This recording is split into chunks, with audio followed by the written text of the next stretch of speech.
पारख्या कामाला जाताय तुम्ही. बरं पाटील आंघोळीच्या बाटलीचं नियोजन कर त्याला ना. मी बघतो ना. शाळा सोडून कुठं बोंबले शिरतोय ना. राहू द्या. हा राहू द्या ही काय एका गोष्टाच तर दूध एका ह्यात बटर खायची होय. अहो, हे चाट वाटायचं असतं. तुमच्या नादी नालायक माणसाने बाळासाहेब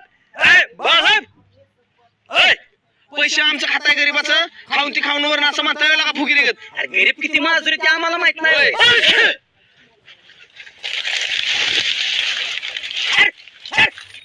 कसा आवाज आलाय. रानडुकरांनी काय मान घातलंय उसात. रामभाऊन गाणं चालले. मला सांगतो का तर की धर धर रामभाऊला. रामभाऊ कुठे जातो घरात घुसून पैसा वसूल करीन. काय परिणाम माझ्याकडे बघतोय आधी आमचं पैसे द्या. सुद्धा माहिती